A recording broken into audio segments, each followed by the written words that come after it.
संविधानाच्या चर्चेत भाग घेण्यास संधी दिली त्याबद्दल अभिनंदन. भारत हा राज्यांचा संघ आहे. भारत हा देश एक स्वतंत्र सार्वभौम समाजवादी आहे, लोकशाहीवादी प्रजासत्ताक देश आहे. भारतामध्ये संसदीय सरकार आहे. हे प्रजासत्ताक राष्ट्र भारतीय संविधानाने चालते. संसदीय अधिकार संविधानात संसदीय अधिकाराची तरतूद आहे.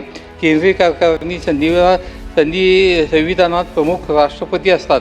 केंद्रीय संसदेत राष्ट्रपती, राज्यसभा व लोकसभा हे दोन सभागृह समावेश असतात. भारत 15 ऑगस्ट 1947 स्वतंत्र झाला. संविधान सदस्य राजेंद्र प्रसाद, बाबासाहेब आंबेडकर, वल्लभभाई पटेल, श्याम मुखर्जी, नेहरू, मौलाना आझाद आदी सदस्याचे प्रमुख होते.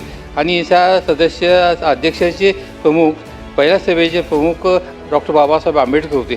2 वर्ष 11 महिने 18 दिवस ह्या सभेला एकूण 165 बैठक झाल्या.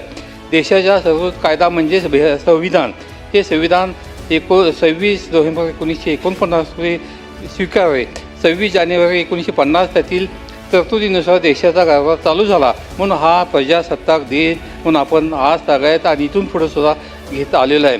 भारतीय संविधान सार्वभौमत्व, समाजवादी, धर्मनिरपेक्ष, लोकशाही, प्रजासत्ताक, न्याय आणि स्वातंत्र्य, मोठेपणा, सन्मान, मूलभूत अधिकार, स्वातंत्र्य, शोषण, धर्म स्वातंत्र्य, अल्पसंख्याकांचे अधिकार, संविधानाचे भाग, संघराज्य आणि त्याचा देश, नागरिकत्व, मूलभूत हक्क, राज्य धोरणाची तत्त्वे, मूलभूत तत्त्वे, कर्तव्य, युनियन बद्दल अधिकार, राज्य केंद्रशासित प्रदेश, पंचायती, नगरपरिषदा, गव्हर्नमेंट, कोऑपरेटिव्ह संस्था, संघ व राज्यातील संबंध, निवडणूक हा त्याचा प्रतिनिधी निवडणूक हक्क आहे.